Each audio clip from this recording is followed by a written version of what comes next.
Hey guys, welcome back to Rice Academy. Hope you guys are doing good. So, दोस्तों अभी तक हमने क्या देखा था? हिस्ट्री में हमारा एंशियंट हिस्ट्री का पार्ट चल रहा था, isn't it? So, अभी तक हमने क्या चीज़ देख ली थी? हमने देख ली एंशियंट हिस्ट्री, और एंशियंट हिस्ट्री में भी हमने क्या चीज़ें देखी हैं? एंशियंट हिस्ट्री में भी हमने देखा है, अभी हमने अर्ली वैदिक एरा कर लिया था, ठीक है, उसमें अर्ली वैदिक एरा कर लिया था हमने, और उसके अलावा हमने क्या देख लिया था? पोस्ट वैदिक एरा देख लिया था, यानी कुल मिला के हमारा पूरा का पूरा वैदिक एरा कंप्लीट हो चुका था, isn't it? और होप आपको ये टॉपिक कंप्लीट वे में समझ आ चुका होगा। कोई भी डाउट हो तो प्लीज कमेंट सेक्शन में आप लिख सकते हैं। सो आज से हम क्या स्टार्ट करने वाले हैं दोस्तों? आज से हम एंशिएंट हिस्ट्री का नेक्स्ट पार्ट स्टार्ट करने वाले हैं, जो कि है जैनिज्म एंड बुद्धिज्म, या Buddhism and Jainism, isn't it? Jain और बुद्ध धर्म के बारे में आज से हम यहाँ पे स्टार्ट करने वाले एक लेक्चर सीरीज। ये थोड़ी सी लंबी जा सकती है दोस्तों, 5 या 6 वीडियो कम से कम हो सकता है एक टॉपिक पे आए, और दूसरे पे भी लगभग उतने ही वीडियोस आपको देखने को मिल सकते हैं, क्योंकि ये टॉपिक बहुत इंपॉर्टेंट भी हो जाता है एग्जाम पॉइंट ऑफ व्यू से, as well as it's a bit lengthy topic, तो टेंशन मत लीजिए, इजी वे में कर लेंगे जैसे कि अपन ने पुराने वीडियोस को किया। Okay, so let's get start. So सबसे पहले आज हम देखना स्टार्ट करेंगे बुद्धिज्म के बारे में जानेंगे। जी हाँ दोस्तों, आज से हम सिर्फ बुद्धिज्म को अभी मतलब बुद्धिज्म पे ऊपर अभी फोकस कर रहे हैं कि क्या है बुद्धिज्म, कौन कौन इसके फॉलोअर्स थे, किसने इसको प्रोपेगेट किया था, क्या गौतम बुद्ध कौन थे, गौतम बुद्ध को ज्ञान कहाँ पे मिला, ऐसे करके कई सारे क्वेश्चंस हैं जो आपके प्री मेंस दोनों एग्जाम्स में आपको काफी बार देखने को मिलेंगे, isn't it? So let's get started दोस्तों। बुद्धिज्म के जो फाउंडर थे वो थे गौतम बुद्ध। फाउंडर तो नहीं कहूंगा दोस्तों, कि फाउंडर कोई कुछ किताबों में और कुछ मिलता है, किसी में कुछ और मिलता है, इसीलिए एक ये जान जाते हैं कि जो मेन प्रॉपर स्प्रेड करने का काम किया था, हाँ, जो धर्म को बढ़ाने का काम किया था, वो गौतम बुद्ध ने किया था। किसने किया था दोस्तों? गौतम बुद्ध ने, isn't it? ठीक है दोस्तों, गौतम बुद्ध। अब गौतम बुद्ध के बारे में सबसे पहले अपन जानते हैं कि आखिर ये थे कौन, इनके बारे में क्या जानकारी हमें मिलती है। तो गौतम बुद्ध जो थे, इनका नाम था सिद्धार्थ, isn't it? सिद्धार्थ, ये नाम आपने सुना ही होगा। इनका जन्म जो हुआ था वो 563 बीसी में हुआ था। जी हाँ दोस्तों, 563 बीसी में सिद्धार्थ का जन्म हुआ था। कहाँ पे हुआ था? नेपाल में एक जगह पड़ती है कपिलवस्तु। जी हाँ दोस्तों, ये नाम बहुत इंपॉर्टेंट है, कपिलवस्तु। ये लुम्बिनी नदी के किनारे बसा है, रिवर लुम्बिनी के बैंक्स पे बसा है। It is situated in the banks of river Lumbini, isn't it? सो कपिलवस्तु के लुम्बिनी प्रांत में या रिवर लुम्बिनी के किनारे इनका जन्म हुआ था। ये जो थे, अगर इनके हम पेशे से देख रहे हैं, इनके जो फादर थे और ये जो थे, ये दोनों ही मतलब क्या बोलते हैं, किंग थे। ही वाज द रूलर लिख सकते हैं वैसे। तो ये जो थे, ये किंग थे किस डायनेस्टी के? ये शाक्य क्षत्रिय थे। इनके पिता जो थे वो शाक्य क्षत्रिय कुल से बिलोंग करते थे, ठीक है। इनके पिता का नाम था शुद्धोधन। क्या नाम था दोस्तों? शुद्धोधन। और इनकी जो माता थी उनका नाम था महामाया, ठीक है। तो ये जानकारी हमें मिलती है कि गौतम बुद्ध के बारे में, या दोस्तों। अब इनकी शादी जो होती है, इनकी जो वाइफ थी वो थी Yashodhara. Yashodhara was the wife, और इनका एक पुत्र होता है इन दोनों का, उनका नाम था, सन का नाम था राहुल, isn't it? तो ये इंपॉर्टेंट बन जाता है कि इनके पुत्र का नाम क्या था। ये कई बार एग्जाम्स में पूछा जाता है, इनकी वाइफ का नाम क्या था। ये तो लगभग हर 2 साल में ये क्वेश्चन रिपीट होता है। एसएससी में तो लगभग हर साल आपको ये क्वेश्चन देखने को मिल जाता है। इनकी माता का नाम, इनके पिता का नाम, ये बहुत इंपॉर्टेंट क्वेश्चन होते हैं। अब दोस्तों आगे बढ़ने से पहले इनमें से एक और नाम सामने आता है कि प्रजापति गौतमी। प्रजापति गौतमी ये कौन थी?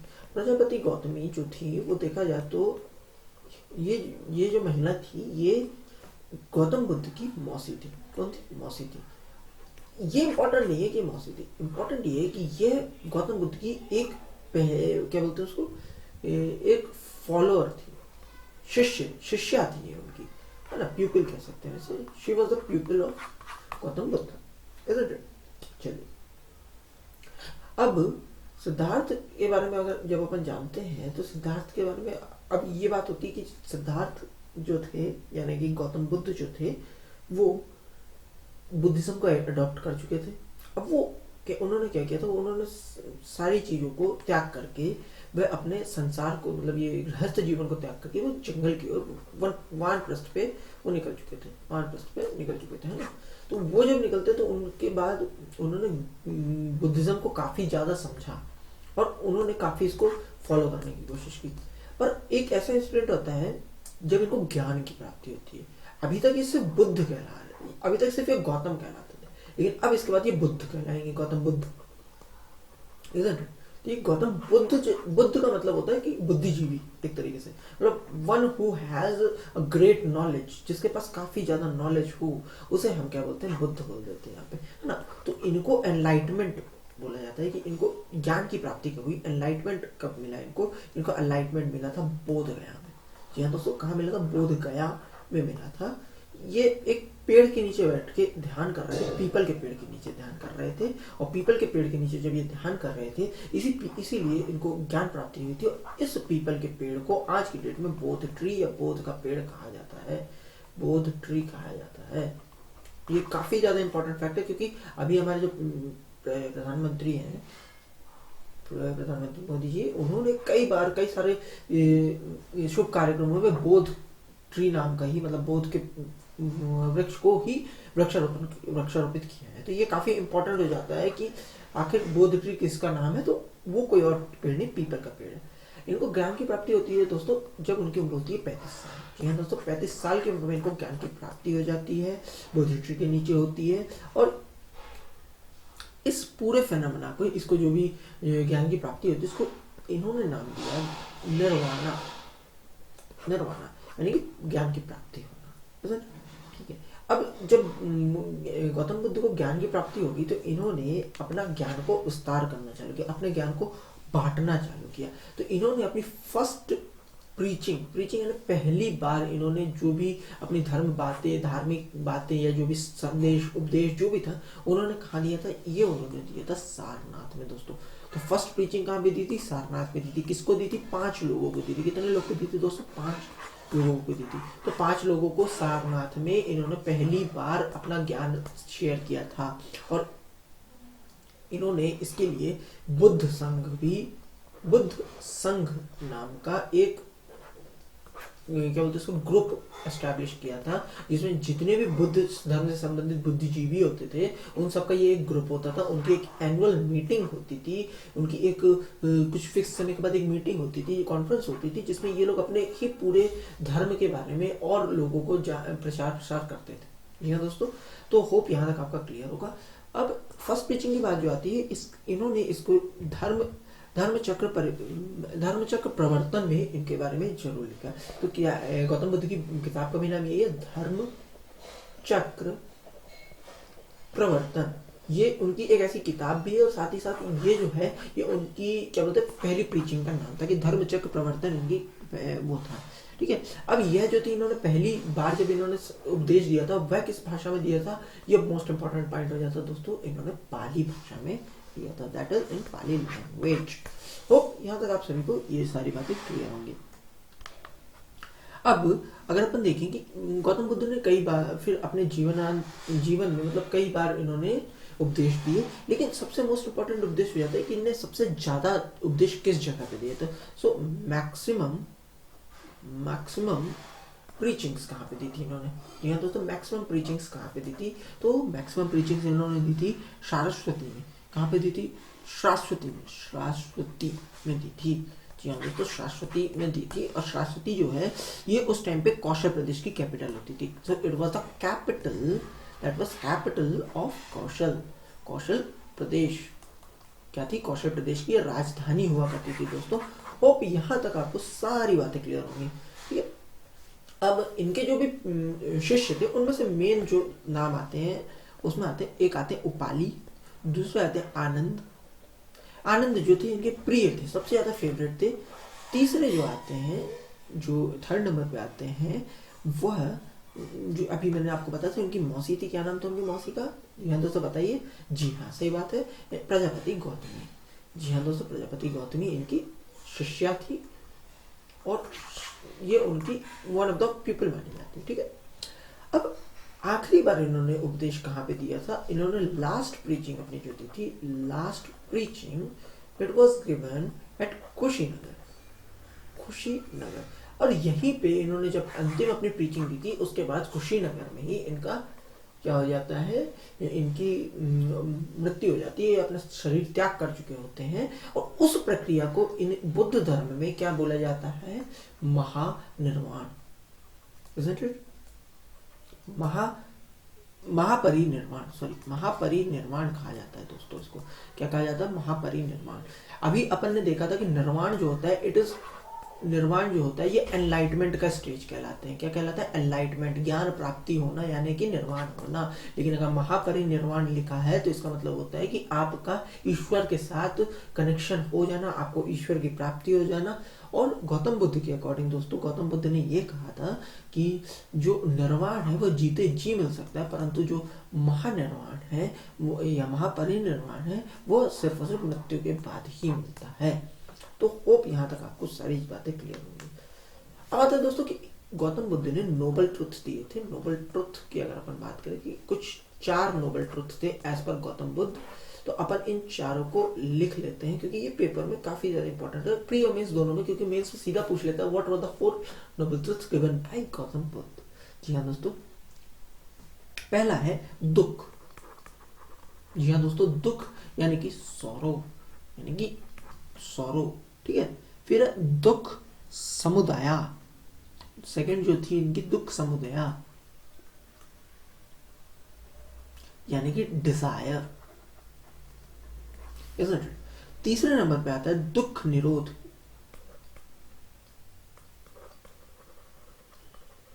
यानी कि डिजायर नहीं होना।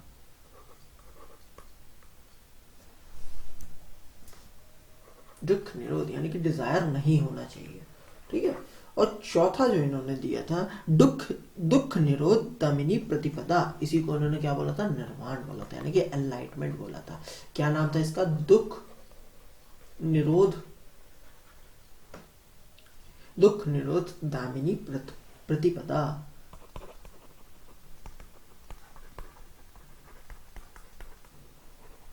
होप यहां तक आपको क्लियर होगा दोस्तों।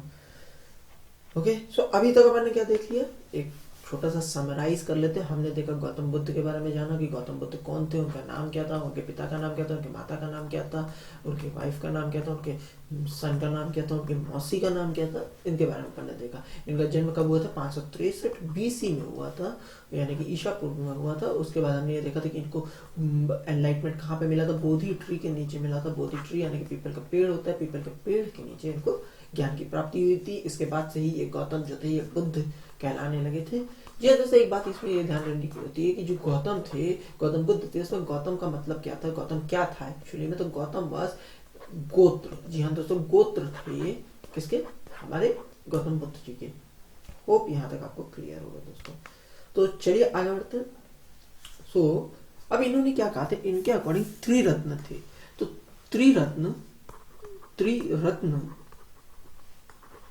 ऑफ बुद्धिज्म,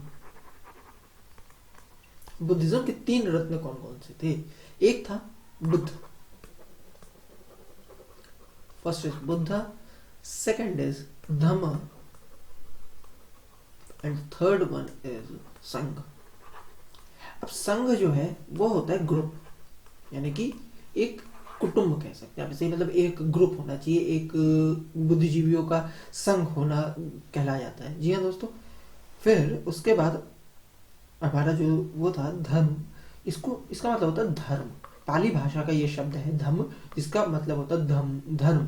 पाली लैंग्वेज में इसका मतलब होता है धर्म। और ये होता है बुद्ध का मतलब होता है इंटेलेक्चुअल होना।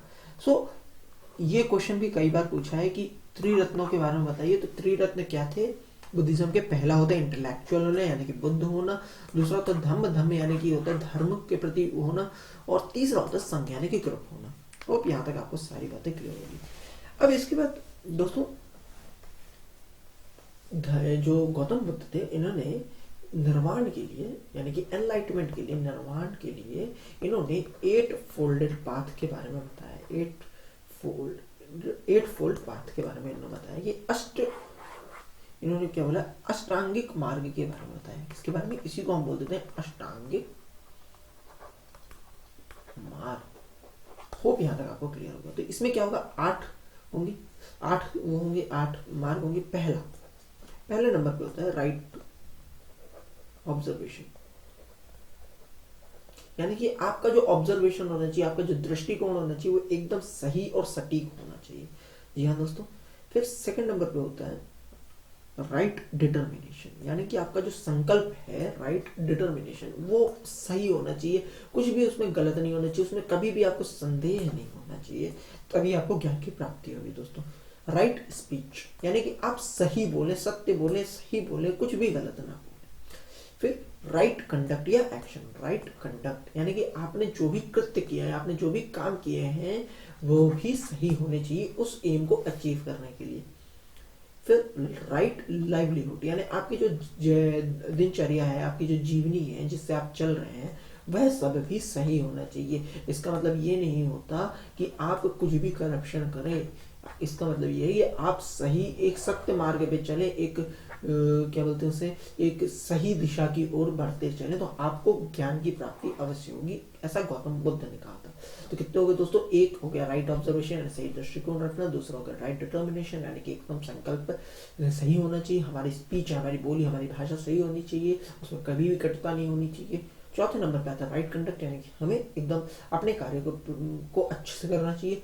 फिर लाइवलीहुड, यानी कि हम जो भी कमा रहे हैं या हम हमारा जो रोजी रोटी का जरिया है वो भी सही होना चाहिए, isn't it? So, फिर इसके बाद आते हैं कि राइट एक्सरसाइज, आपने जो भी किया है उसको एकदम सही तरीके से करना चाहिए, एक राइट एक्सरसाइज के फॉर्म में से हमें कंडक्ट करना चाहिए। फिर होता है राइट मेमोरी, हमें हमेशा अच्छी मेमोरी को रखना चाहिए, मेमोरी को अच्छी रखना चाहिए मतलब हमें अच्छे चीज़ों को याद रखना चाहिए, हमें बुरे चीज़ों को कभी भी ऐसा याद नहीं रखना चाहिए। ताकि क्या होता है, अगर हम सोचिए आपने एक दुख को लेके रख लिया, उसे हम सोचते रहेंगे तो हम अच्छी चीज़ों को तो इग्नोर करते जाएंगे, जो कि गौतम बुद्ध के अकॉर्डिंग गलत है। और आप इसे लाइफ में भी अप्लाई करके देखेंगे तो आपको ये चीज़ जरूर देखने को मिलेगी। फिर आता है राइट मेडिटेशन, यानी कि सही योग और सही ध्यान करना, मेडिटेशन इज इट। सो जो अष्टांगिक मार्ग थे उसमें right observation, right determination, right speech, right conduct, right livelihood, right exercise, write memory and right meditation, ये चीजें जो होती हैं इनको हमें एकदम मतलब गांठ बांध के रखनी चाहिए ताकि हमारा निर्वाण हो सके, हमें एनलाइटमेंट हो सके, हमें ज्ञान की प्राप्ति हो सके। दोस्तों ये जो अष्टांगिक मार्ग है, इसके उल्लेख जो है गौतम बुद्ध ने अपनी प्रीचिंग में किया था, जिसका नाम था धर्म चक्र प्रवर्तन सूत्र। जैसे कि आपने को बताया था मैंने आपने कि धर्म चक्र प्रवर्तन सूत्र जो है ये इनका पहला प्रीचिंग का नाम भी था, तो इन्होंने इसी में इसको उल्लेखित भी किया। ओके गाइस, सो आज का वीडियो हम यहीं पे एंड करते हैं, एंड बाकी के नेक्स्ट लेक्चर्स में हम इसे कंप्लीट करने की कोशिश करेंगे। अगर आपको ये वीडियो पसंद आ रहा है तो दोस्तों प्लीज़ लाइक करें और चैनल को सब्सक्राइब जरूर करें, और दोस्तों अपने फ्रेंड्स के साथ इसे मतलब इस चैनल को, इस वीडियो को जरूर ज़्यादा से ज़्यादा शेयर करें, क्योंकि आपके लिए ये वीडियोस मैं बना रहा हूँ, तो होप आपको भी फायदा मिला, आपके दोस्तों को भी फायदा मिले, तो please. Okay guys, thanks for watching, keep learning.